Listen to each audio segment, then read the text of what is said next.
बिस्मिल्लाहिर्रहमानिर्रहीम। अस्सलामुअलैकुम नाज़रीन इकराम, नई वीडियो में आपको खुशामदीद कहते हैं। अफ़गानिस्तान में तालिबान पर अमरीकी और अफ़गान फ़िज़ाइया का नया खौफनाक हमला हुआ है। अमरीकी फ़िज़ाइया की बमबारी से बच्चों समेत 20 अफराद के शहीद होने की इत्तलाआत हैं।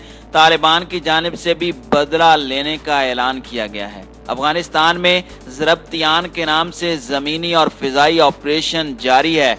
अमेरिका की तरफ से एक तरफ तुर्की में अमन मुज़ाकरात के लिए तालिबान को मदऊ किया गया है, जबकि दूसरी जानिब तालिबान ख़ानदानों पर हमलों का सिलसिला तेज़ कर दिया गया है।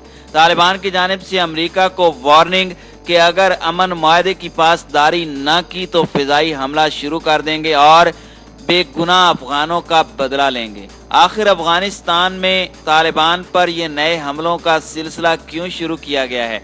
इन हमलों की आड़ में अमेरिका कौन से मकासद हासिल करना चाहता है?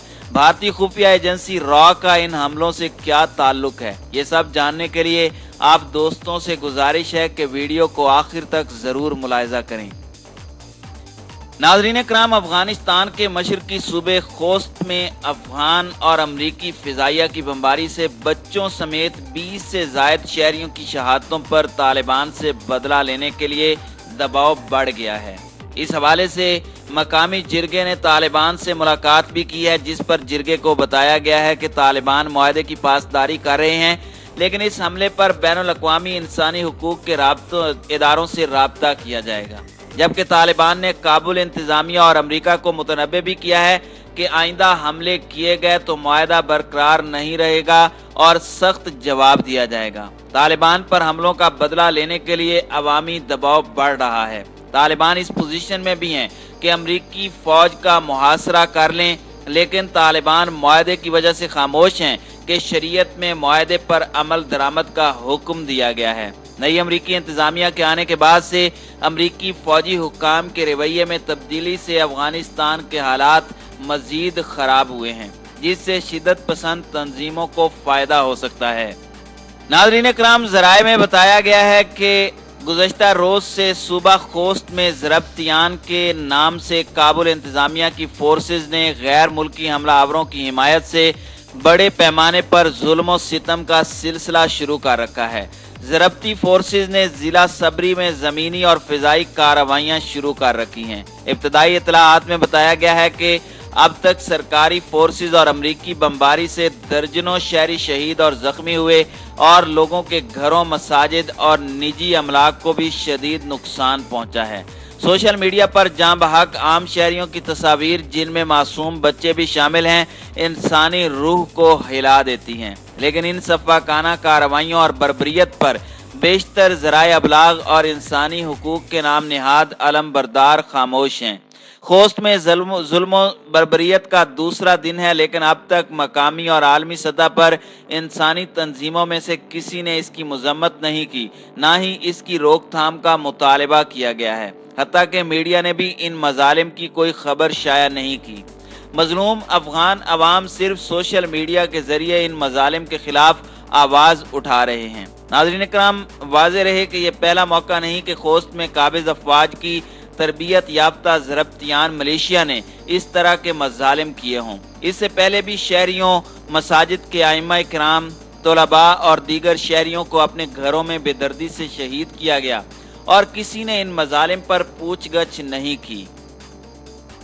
यूनामा समेत इंसानी हुकूक की बेशतर तंजीमें अपनी माहाना और सालाना रिपोर्टों में सिर्फ अमारात इस्लामिया को ही कसूरवार ठहराने की कोशिश करती हैं।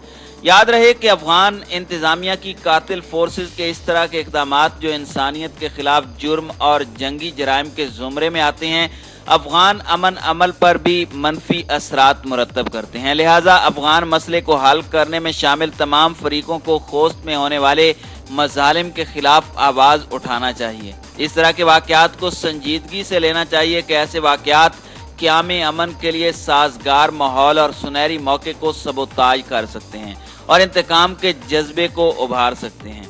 दूसरी तरफ अफगान तालिबान के मरकजी तर्जुमान ज़बीहुल्लाह मुजाहिद ने मुतनब्बे किया है कि गुज़श्ता कई रोज़ से अफगान फौजियों ने सुबह खोस्त जिला सबरी के मुख्तलिफ इलाकों में आम लोगों के घरों اور مکتب نامی بازار میں آپریشن شروع کیا ہے۔ اطلاعات کے مطابق آپریشن میں نیٹو افواج کی فضائیہ بھی حصہ لے رہی ہے جو عوام کے گھروں پر بمباری کر رہی ہے۔ اب تک آپریشن میں بچوں اور خواتین سمیت 20 سے زائد شہری شہید اور متعدد زخمی ہو چکے ہیں۔ درجنوں مکانات اور دکانیں بھی تباہ کر دی گئی ہیں۔ ہلمند کے شوراب کے مشرق، تامنیان کے علاقے اور بادغیس کے مکر کے ترکی کے علاقے میں بھی افغان فوج عوام کے خلاف کارروائیوں میں مصروف ہے۔ اس میں نہ صرف سینکڑوں گھر منہدم ہوئے اور متعدد افراد شہید اور زخمی ہوئے بلکہ بہت سے افراد گھر بار چھوڑنے پر مجبور ہو چکے ہیں۔ طالبان ترجمان نے کہا کہ ہم بین الاقوامی قانونی اور انسانی تنظیموں کو بتانا چاہتے ہیں کہ ان مظالم، قتل عام اور اذیتوں کے خلاف اپنی ذمہ داری ادا کریں، خاص طور پر یوناما جو شہری نقصانات کے متعلق ہمیشہ غلط معلومات پر مبنی رپورٹیں شائع کرتی ہے۔ آج اسے اپنی ذمہ داری کا احساس ہونا چاہیے، وہ شہریوں کے قتل عام کی حقیقی رپورٹ مرتب اور نشر کرے۔ اس کے ساتھ ملکی میڈیا کو بھی مظلوم عوام پر رحم آنا چاہیے۔ متاثرہ علاقوں تک رسائی میں ہم ان کے لیے سہولیات فراہم کریں گے، وہ وہاں جائیں اور مصدقہ رپورٹیں مرتب اور نشر کریں۔ ناظرین اکرام، اگر امریکہ کی بات کی جائے تو امریکہ سے یہ امید رکھنا کہ وہ امن قائم رکھے گا کوئی عقل مندی کی بات نہیں ہے۔ وہ دنیا میں کہیں بھی امن کا خواہاں نہیں ہے۔ یہ کہنا زیادہ درست ہوگا کہ دنیا میں منظم دہشت گرد گروہوں اور تنظیموں اور دنیا میں امن و آشتی کا بانی امریکہ ہے۔ افریقہ سے لے کر مشرق وسطی، شام، عراق اور افغانستان تک کوئی بھی ایسا ملک نہیں ہے جہاں ہونے والی دہشت گرد تنظیموں کی مدد اور براہ راست کارروائیوں سے امریکہ کا تعلق نہ رہا ہو۔ ناظرین اکرام، یہ بات بھی مد نظر رکھنا چاہیے کہ اگر یہ فرض کر لیا جائے کہ مذکورہ بالا تجزیہ مبنی بر حقیقت نہیں ہے تو یہ حقائق سے چشم پوشی کے مترادف ہوگا۔ یہ وہ حقائق ہیں جو سب کے سامنے ہیں۔ بالکل اسی طرح افغانستان میں روس کے خلاف امریکہ میدان میں آیا۔ آج کے طالبان اس وقت کے مجاہدین تھے، پھر اسامہ بن لادن اور القاعدہ سامنے آئے اور پھر ان کو کچلنے کے لیے امریکہ نے براہ راست مداخلت کی۔ وہ دن اور آج کا دن پھر افغانستان میں امن ایسا خواب بن گیا جس کی ابھی تک تعبیر ظاہر نہیں ہوئی۔ مقبوضہ کشمیر کی صورتحال کے ایک ایک لمحے سے امریکہ باخبر ہے۔ اگر بھارت کو امریکہ کی آشیرواد حاصل نہ ہو یا امریکہ چاہے تو مسئلہ کشمیر کے حل میں 1 مہینہ بھی نہیں لگے گا۔ اسی طرح فلسطین میں امریکی کردار رہا ہے، بلکہ سابق صدر ڈونلڈ ٹرمپ نے تو اسرائیل کی جس طرح پشت پناہی کی وہ سب کے سامنے ہے۔ افغانستان میں قیام امن کے لیے جتنی پرخلوص کوششیں پاکستان نے کی ہیں شاید ہی کسی اور ملک نے کی ہوں، لیکن امریکہ کی بدنیتی اور بھارت کی مداخلت ہمیشہ ان کوششوں میں رکاوٹ کا باعث بنتی رہی ہے۔ یہ احساس دنیا کو بعد میں ہوگا کہ افغانستان میں امن اور مسئلہ کشمیر کے حل کی کیا اہمیت تھی، لیکن یہ وہ وقت ہوگا جب سب کو اپنی اپنی پڑ جائے گی۔ پھر اس احساس کا فائدہ تو کچھ نہ ہوگا، البتہ پچھتاوا ضرور رہے گا۔ مستقبل میں امریکہ کی بالادستی ختم ہونے والی ہے، اور جب دنیا میں بالادستی کی خواہش اور کوششیں ختم ہو جائیں گی اس کے بعد دنیا ترقی کی جانب گامزن ہو جائے گی اور دنیا میں سکون قائم ہو جائے گا، لیکن اس سے پہلے ایک بڑی جنگ کا امکان ہو سکتا ہے۔ اس وقت افغانستان کے 60 سے 70% حصے پر طالبان کا قبضہ ہے۔ امریکی افواج کا انخلا اب مسئلہ افغانستان بنا ہوا ہے۔ امریکہ اب محفوظ راستہ تو چاہتا ہے لیکن افغانستان میں اپنا حصہ بھی رکھنا چاہتا ہے۔ موجودہ افغان حکومت کو بطور مورا اسی طرح استعمال کر رہا ہے جیسے بھارت اور نریندر مودی کو۔ امریکہ چین کا رستہ روکنے کے لیے ایسے لوگوں کی پشت پناہی کر رہا ہے، اور یہی وہ بنیادی نقطہ ہے جو اس وقت مسئلہ کشمیر اور افغانستان کے امن کی راہ میں رکاوٹ بنا ہوا ہے۔ اور جب تک مسئلہ کشمیر اور افغانستان کا منصفانہ حل تلاش نہیں کیا جاتا خطے میں قیام امن کے خواب کو تعبیر نہیں مل سکے گی۔